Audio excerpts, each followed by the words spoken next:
Hello दोस्तों, पिछले video में हमने जाना था कि अम्ल यानी एसिड क्या होते हैं, लेकिन क्या सारे अम्ल एक जैसे खतरनाक होते हैं?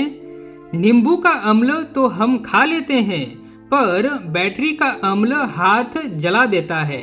ऐसा क्यों? क्योंकि अम्ल भी अलग अलग प्रकार के होते हैं। आज के वीडियो में हम जानेंगे अम्ल के प्रकार और हमारे दैनिक जीवन में इसके शानदार उपयोग। वीडियो को पूरा देखिएगा क्योंकि आज की क्लास बहुत मजेदार होने वाली है। तो दोस्तों, ताकत और क्षमता के आधार पर अम्ल दो प्रकार के होते हैं। पहला प्रकार है प्रबल अम्ल यानी स्ट्रॉन्ग एसिड। यह अम्ल सुपरफास्ट और ताकतवर होते हैं। अब इसकी परिभाषा को देखते हैं। जो अम्ल जल में पूरी तरह से घुलकर अत्यधिक मात्रा में हाइड्रोजन आयन यानी H+ आयन पैदा करते हैं, उन्हें प्रबल अम्ल कहते हैं। ये अम्ल बहुत ही खतरनाक होते हैं। प्रबल अम्ल के उदाहरण को देखते हैं।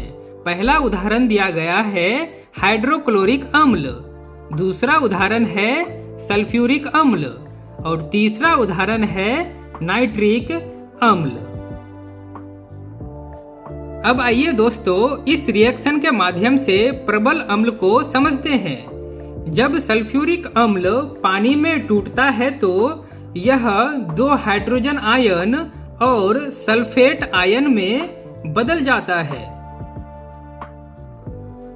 दूसरा प्रकार है दुर्बल अम्ल यानी वीक एसिड। अब आइए इसका परिभाषा को देखते हैं। जो अम्ल जल में केवल आंशिक रूप से घुलकर कम मात्रा में हाइड्रोजन आयन यानी H+ आयन पैदा करते हैं, उन्हें दुर्बल अम्ल कहते हैं। दुर्बल अम्ल को हम खा पी भी सकते हैं। अब आइए दुर्बल अम्ल के उदाहरण को देखते हैं।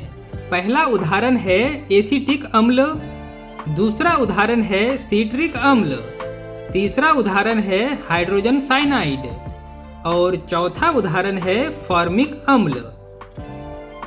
इस रिएक्शन के माध्यम से हम लोग दुर्बल अम्ल को समझने की कोशिश करते हैं। जब हाइड्रोजन साइनाइड पानी में घुलता है तो बहुत कम मात्रा में हाइड्रोजन आयन और साइनाइड आयन बनता है। अब बात करते हैं कि ये अम्ल हमारे किस काम आते हैं। ये फैक्ट्स आपके एग्जाम के लिए बहुत जरूरी है। पहला है सल्फ्यूरिक अम्ल यानी H2SO4। इस अम्ल को रसायनों का राजा कहा जाता है। इसका उपयोग हम लोग गाड़ियों की बैटरी, खाद यानी उर्वरक, प्लास्टिक और कृत्रिम धागे बनाने में करते हैं। दूसरा है नाइट्रिक अम्ल यानी HNO3।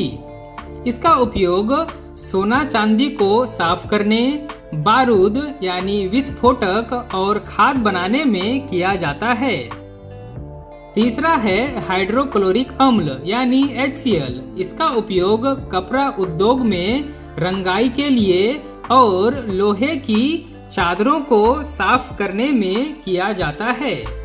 तो दोस्तों, आज हमने सीखा कि कौन सा अम्ल कितना ताकतवर है और वह कहाँ काम आता है।